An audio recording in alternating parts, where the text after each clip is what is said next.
Going to discuss Lorentz theorem. The statement of the theorem is that fz be analytic in the ring-shaped region D bounded by two concentric circles C1 and C2 with center Z0 and radii ρ1 and ρ2, ρ1 greater than ρ2, and let Z be any point of D, then fz is equal to sigma n equal to 0 to infinity an z minus z0 power n plus sigma n equal to 1 to infinity bn z minus z0 to power minus n, where an is equal to 1 upon 2 pi I integral over c1 fxi upon xi minus z0 power n plus 1, bn equal to 1 upon 2 pi I integral over c2 xi minus z0 to the power n minus 1 fxi dxi n equal to 1, 2, 3 and so on. Proof.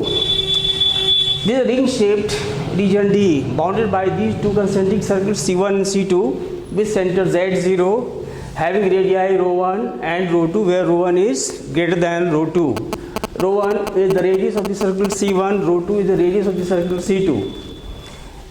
So this is the ring-shaped region bounded by these two circles C1 and C2. Let Z be any point of the ring-shaped region D. This is our ring-shaped region D. Z is any point in this region. Then by Cauchy integral formula for doubly connected region, we have already discussed Cauchy integral theorem for doubly connected region. We have fz is equal to 1 upon 2 pi I big bracket integral over c1 fxi upon xi minus z dxi minus integral over c2 fxi upon xi minus z dxi. Suppose it equation number 1. We consider the first integral in 1, this integral.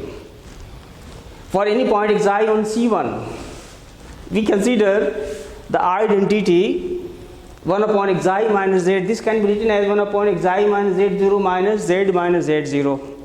Z0 will cancel out having plus and minus signs. So this is expressed in this form. Taking this as common in the denominator, we have this is equal to 1 upon xi minus z0 times 1 minus z minus z0 upon xi minus z0. That is equal to 1 upon xi minus z0 times 1 minus z minus z0 upon xi minus z0 power minus 1. You are taking expansion of this expression. So this gives 1 upon xi minus z equal to 1 upon xi minus z0 times 1 plus z minus z0 upon xi minus z0 plus z minus z0 square upon xi minus z0 square and so on, plus z minus z0 to power n minus 1 upon xi minus z0 power n minus 1 plus z minus z0 n upon xi minus z0 n times, again it is multiplied by this expression. We can write it in this form. So this is equal to, now on multiplication with this to each term within the bracket, this is equal to 1 upon xi minus z0 plus z minus z0 upon xi minus z0 square. The power will be increasing in the denominator, plus z minus z0 square upon xi minus z0 cube and so on, plus z minus z to the power n minus 1 upon xi minus z0 n minus 1. It should have been power n.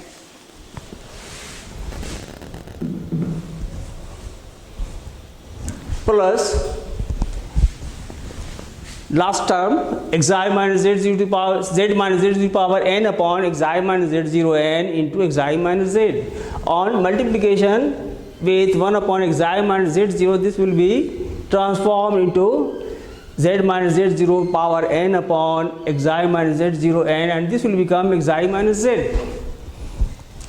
This implies now we are going to multiply each and every term in the left hand side and right hand side by 1 upon 2 pi I, and then we integrate it over the circle C1. So 1 upon 2 pi I integral over C1 fxi upon xi minus z dxi on multiplication with function fxi. This will be equal to 1 upon 2 pi I. Here it will be integral over c1 fxi upon xi minus z0 dxi plus z minus z0 upon 2 pi I integral over c1 fxi upon xi minus z0 square.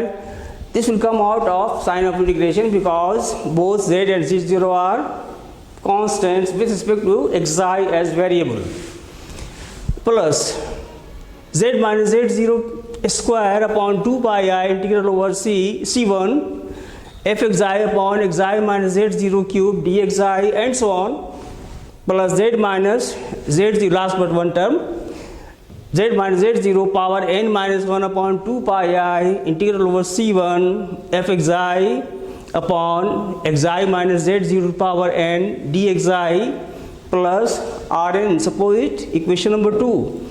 Now what is Rn?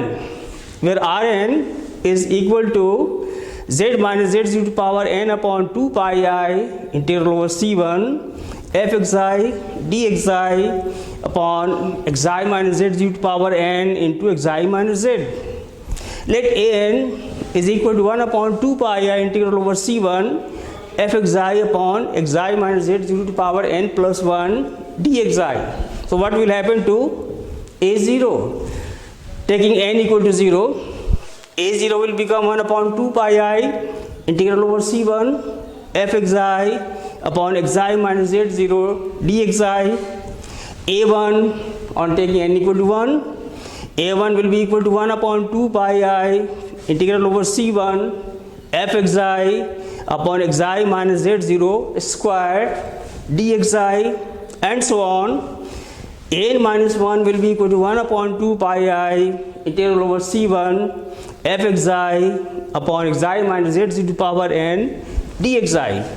Hence this 2 reduces to, on the left hand side it is as it is 1 upon 2 pi I integral over c1 fxi upon xi minus z dxi. Now this will become a0, so this is a0 plus this remains as it is z minus z0 and this will become a1, so it is z minus z0 a1 plus z minus z0 square a2 and so on, plus z minus z0 to power n minus 1 plus Rn. Suppose it equation number 3. Now we show that Rn tends to 0 as n tends to infinity. Let mod z minus z0 equal to r, where rho 2 is less than r is less than rho 1. This r lie in between rho 2 and rho 1. Rho 1 is greater than rho 2. And mod xi minus z0 is equal to rho 1, the equation of this circle, outer circle C1. Then what will happen to mod xi minus z? We want to find the expression mod xi minus z. This is equal to mod xi minus z0 minus z minus z0. By property of mod, this will be greater than equal to mod xi minus z0 minus mod z minus z0. This is rho 1, this is r. We have already supposed mod z minus z0 equal to r. So this is r and mod xi minus z0 is equal to rho 1. So this is rho 1 minus r.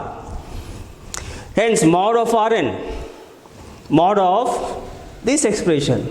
So mod of Rn will be mod of entire this expression, that is mod of z minus z0 to the power n upon 2 pi I integral over c1 fxi dxi upon xi minus z to the power n into xi minus z, this whole mod.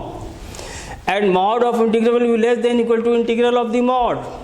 So this will be less than equal to mod z minus z to the power n upon 2 pi and mod of I will be 1. Integral over c1 mod fxi mod dxi upon mod xi minus z to the power n into mod xi minus z. And this will be less than equal to, now we are putting the values of these expressions.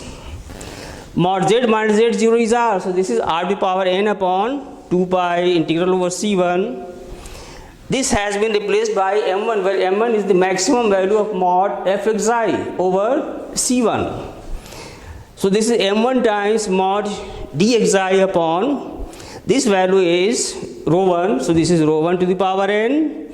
This value is rho 1 minus r, so this into rho 1 minus r, where m1 is maximum value of mod fxi on c1. And this will be equal to Rn upon 2 pi m1, this is as it is rho 1 to power n, rho 1 minus r, and integral over c1 mod dxi will be the length of the arc c1, that will be 2 pi rho 1. This is 2 pi rho 1, and this gives m1 into rho 1 upon rho 1 minus r into r upon rho 1 whole to the power n, and this will tend to 0 as n tends to infinity, because r is less than rho 1. So r by rho 1 will tend to 0 power n as n tends to infinity, as r is less than rho 1. That is, Rn tends to 0 as n tends to infinity. We shall conclude it in the next lecture. Okay, thank you very much.